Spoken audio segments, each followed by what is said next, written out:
Hello everyone, John Maher here, and this is your Grass10 update on the dairy age. The sun keeps shining, about that. The ground keeps drying and the grass growth is slowing. For the record, last week's growth rate was 30 kilograms of dry matter per hectare on average, which includes all the country. But not all farms are measuring grass well enough, I would say, especially those with little or no grass. So those measurements are not in. My honest belief is that the growth rate is lower than this because of the lack of measurement on farms with little or no grass that are particularly prone to drought and have burnt up. The average farm cover for the record was about 550 or 170 kilograms of dry matter per livestock unit. But again, my suspicion is that on average is lower than that. Now, there are parts of the northwest growing, there's no denying that, and we'll have had a good week, but the southeast is, and the south is way poor. And I was even talking to farmers from Kerry today who are feeding silage because of drought. Now, you don't often hear that. But that's the story of it. Dry matters are running very high, close to 30% in the south, Moore Park, Johnston Castle, Oak Park, more like the mid-20s in the likes of the north and the west, I suppose. But anyway, yeah, they are running high. Now, what that means is, though, that people often underestimate the amount of feed that's there. That's what generally happens there. We'll come back to that a little bit later. There is some rainfall predicted by Maher, but when you look at the numbers, it's not much. It's certainly not enough. The southeast is going to receive very little. The northwest will receive probably half an inch. When you look at the figures for soil moisture deficits, like last weekend, for example, they were 80 millimeters or higher. We know growth goes off a cliff once you strike 60 of a deficit. So I'd say I won't know till next week, but I suspect we're close to 100 millimeters of soil moisture deficit now in most of the south and the southeast. So the level of rainfall required will be large, and it doesn't appear at that level in sight at all to have any massive impact. But back to the farm, there's not enough people walking. I know it's depressing to walk, and some people it's just not for them. I get that, but I suppose you're trying to establish where the growth is on the farm. And if we can keep growth rates somewhere around 12, 13, 14 and closer to 20, that allows 4, 5, 6 kilos of grass every day to the herd. For many, that's grass by night and then feeding silage during the day, and then, the meal at each milking. But if you don't walk the farm, you don't know where the grass is turning brown and starting to die away, and that's feed lost. And you need to establish where the grass is growing, and that's feed recovery. So that's the point we're making about walking the farm. I know the figures won't be great, but it does help. The ones that are brown at the base and not actually growing, they should be grazed because they're only going to go backwards. Dry matters are running well above normal, and people are undermating covers. We see that. The worst thing of all, which tends to happen at times when you start feeding lots of meal and lots of silage, is that grass or feed and the field gets wasted. So the strip wire is important to get full utilization out of that feed. The rotation length should be on 25 days or even a little bit higher. And let the paddocks that are growing grow away and graze the ones that are not, just to try and minimize the impact.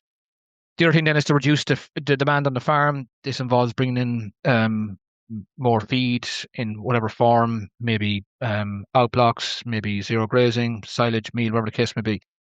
So I suppose if we can grow, I'll just do a number like 15 to 18, and we're stocked at 3 cows per hectare. That allows 5 or 6 kilos of grass to be eaten every day, right? So if you 3 cows per hectare, and you're growing 15 and you're growing 18, divide 15 or 18, and that allows 5 or 6 kilos of grass to be get that level of intake every day.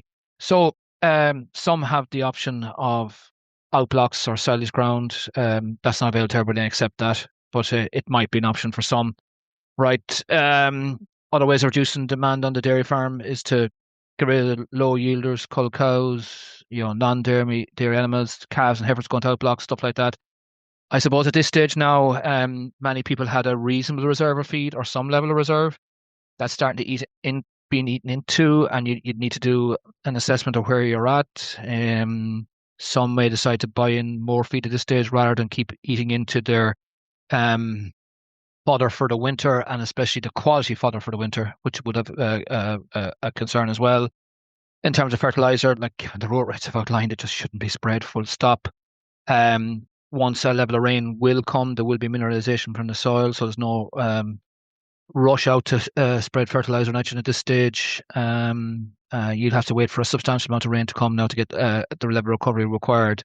The watery slurry can be used wisely on the growing paddocks, and it does give a very good return because it's in a different form to fertilizer. It's organic, it has P's and K's in it, and it punches above its weight for what it is. We've seen that through several droughts. So no great news there, I suppose, in terms of grass growth or grass supply. I am getting a lot of questions on what we call, the plan for the next while, or the exit out of this. That'll take time now.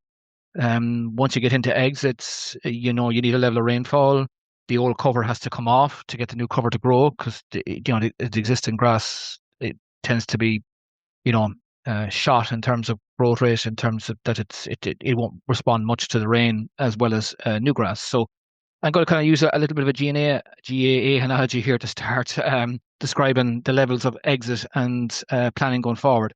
So I'll use the intermediate grade first. And people are getting awfully complicated about rotation length and growth versus demand and stuff like that. If you want a very, very simple plan, right, we're not far from the 30th of August. Set up a 30-day rotation plan from the 1st of August to the 1st of September and fill the feed gap, right? That gives you a plan. It gives a structure. Whenever the rain arrives, you're on a rotation length. If you think about it, it's another 30-day rotation from the 1st of September to 30th of September, and another 30-day rotation from the 1st of August, from the 1st of October to the 1st of November. It's a very, very simple plan. You will get a restructure in place, a rotation in place. You won't grow the highest levels of grass now. I'll explain that in a minute, but it's not bad for those who want a simple plan. To move to, let's just say, to the senior grade. Again, it's a 30-day rotation between now and the 1st of August and the 1st of September, just to keep a structure in place. If you go back to last year to explain this, because we had levels of drought last year too, but just to explain, an awful lot of farms were at, 400, 500, 600 kilograms of grass on the 1st of September. And to build cover then was going to be a battle. But for those who put their mind to it and put a plan in place, most of them got most of the way. But it requires certain things to happen now, right? And you have to try and capitalize on the grass growth. And there will be a surge in grass growth once the rain arrives. But you have to go on I'll just make it simple, a 30-day rotation to maximize grass growth. It'll pick up as you go through September if we can get some rain before the start of that rotation in September. To make good use of the fertilizer and the soil water there, to feed, to hold that rotation length, right? So what I mean by that is that you fill the gap. So if you have 30 hectares, it's a hectare a day. If it's 60 acres, it's 2 acres a day, and you do not go any faster. Okay, daily sums can be tricky, but if I do 60 acres or 2 acres a day, that means it's 6 acres in 3 days. Call it what you want, but once you hold a rotational structure on the farm, you have some hope. To remind people, feeding 2 kilos of silage, dry matter, will give you 2 kilos of grass back. Feeding 2 kilos of extra meal will not give you 2 kilos of grass back. It'll be less. So that's what I mean by feeding and using what you have in the yard wisely. In a simple way, just without beating around the bush, the culls, the surplus cows, the empties, they have to go because they're reducing demand on the farm. And as I said before, 10 cows out of 100 will give you 2 kilos of feed back to the rest of the herd, right? So that matters. So a rotation length of 30 days, using the fertilizer and soil water wisely at the time, feeding to hold that rotation length. To me, it involves a level of silage. People give out about that. Selling animals, some people are allergic to that, don't agree. It makes life way easier going into the autumn. And the last piece, which is very important, to use a grass budget to track your progress, that you are going to get to where you want to be. I admit when you get to September and you're behind target, it's late in the game. But many games can be won in just before full time or an extra time. And I've seen farmers who did this last year do it quite well by doing all the things we outlined. So that's a little bit about the exit plan. Just to go back to more today, Sean Carpenter, in fairness to him, he's from my valley, County Kildare, on the Kildare Mead border. To be fair to Sean and to Cathal Nash last week, and from Clare, and Paul Bowden from Kilkenny. I want to thank the three of them for doing this, because it's not easy for farms to go do the Grass10 newsletter when grass is short on the farm and when you're trying to manage in what we call a grass deficit. So they're from different parts of the country and they've helped out, and I just want to acknowledge them. It's easy to be a feature farmer in a Grass10 newsletter when things are going well, a lot harder when it's not going well. So thanks to Sean, Cathal and Paul for the last few weeks. For the record, Sean's figures for average farm cover, he's done a mighty job of holding this, to be fair to him. 540 kilograms of dry matter per hectare. He grew 25, eaten 23. That's supply demand being equaled. Fair strategy. The rotation length last week was 21 days. He stocked at 3.2, had 167 kilograms of dry matter per livestock unit, and was grazing 1,200. His diet early this week was 7 kilos of grass per day, 5 kilos of meal, and 7 kilos of silage. He's milking over 300 cows, and his current yield was 20.5 litres, 3.65 protein, 4.62 fat. I would say to everybody out there, if you're holding yield and you're holding your protein, you're doing very, very well. A lot of people are giving out to me that some of them are falling a bit and holding, and despite the level of meal going in actual fact, you're not doing too bad.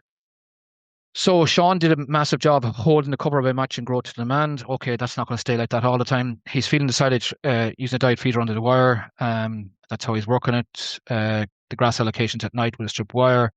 Spreading no fertiliser, no point, given the growth is too low. Was on a 21-day round. That's going to be extended now going forward. He does have a mix of heavier, lighter soils, and that does help, because the heavier soils will grow a bit better, and he sees that, and he's making use of the watery slurry on the greener paddocks. That's what he's doing. So again, thanks to Sean, Cathal last week and Paul the week before for doing this, because it's not easy. It just gives those listening a comparison and a benchmark to work off. And look, this grass deficit, I'm afraid, is not going to go away. You may experience some level of rainfall, but it will be not enough to pull us out of the soil moisture deficits are there. It's going to have to be sizable and prolonged, to be honest, where we're at the moment. So anyway, that is the story, but it's a case of heads up. Don't be shy about walking the farm. It will allow you to make better decisions. I suppose fundamentally that's what we're after.